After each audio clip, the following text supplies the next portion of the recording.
వైద్యులను సంప్రదించకుండా మందులు వాడరాదు. ఆరోగ్యమైన చర్మమే ఆరోగ్యమైన దేహము.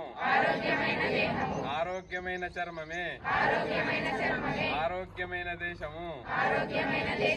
ఆరోగ్యమైన చర్మానికి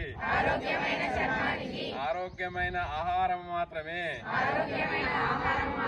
స్టీరాయిడ్ పూత మందులు కాదు. ఒటిమలు తామరకు స్టీరాయిడ్ పూత మందులు సమాధానం కాదు.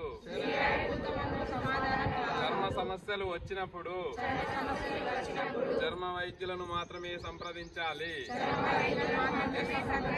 ఆరోగ్యమైన చర్మమే ఆరోగ్యమైన దేహము.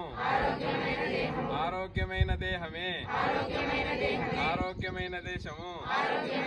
జై హింద్. జై తెలంగాణ. సో ఈ కార్యక్రమము అంటే ఈ చలో గావి కార్యక్రమంలో ముఖ్యంగా పాఠశాలలో విద్యార్థులు అన్నది అతి ముఖ్యమైన పాత్ర పోషించాలి. మీరు ప్రతి ఒక్కరు ఈరోజు నేర్చుకున్నది మీరు ప్రతి ఒక్క 10 మందికి మీరు సెన్సిటైజ్ చేయాలి. చేస్తారా? ఒక్కొక్క స్టూడెంట్ ఒక 10 మందిని సెన్సిటైజ్ చేయాలి.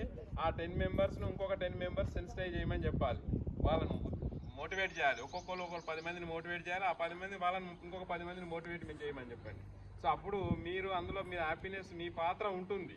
ప్రతి ఒక్కరు ఒకరొకరు మోటివేట్ చేసుకుంటూ పోతే ఇంతకుముందుగా మా సార్ బాగా చెప్పారు. మేము వైద్యుగా చెప్పాము. మేము కూడా మోటివేషనల్ స్పీకర్ ప్రతి 15th ఆగస్టు 26 జనవరి గాంధీలో ఇస్తాము. కానీ సార్ నుంచి కూడా నేను చాలా పాయింట్లు నేర్చుకున్నాను. సో అంటే ఇది సమాజంలో అన్నది ఒకరి నుంచి ఒకరు నేర్చుకోవటమే. ఒకరినొకరు కలిసికట్టుగా ఇప్పుడు ఒకటే వేలు నేను గొప్ప అనుకుంటే కాదు. ఇది చిన్న వేలు ఇది పెద్ద వేలు అంటే కాదు. అన్ని వేలు కలిసినప్పుడే మన అన్నం నోటి ముద్ద లోపలికి పోతుంది. అదే రకంగా మనం అందరు కలిసికట్టుగా ప్రతి ఒక్కరు మీకు కాంపిటీషన్ ఉండాలి. మీ మధ్యలో కాంపిటీషన్ ఉండాలి. కానీ చదువులో కాంపిటీషన్ ఉండాలి. అంతేగాని మనసులో నేను శత్రువుగా ఒకరికొకరు భావించకూడదు. అందరూ ఫ్రెండ్స్గా ఉంటూ చదువులో ఎడ్యుకేషన్లో కాంపిటీషన్ ఉన్నట్లయితే ఖచ్చితంగా ప్రతి ఒక్కరు ముందుకు పోతారు.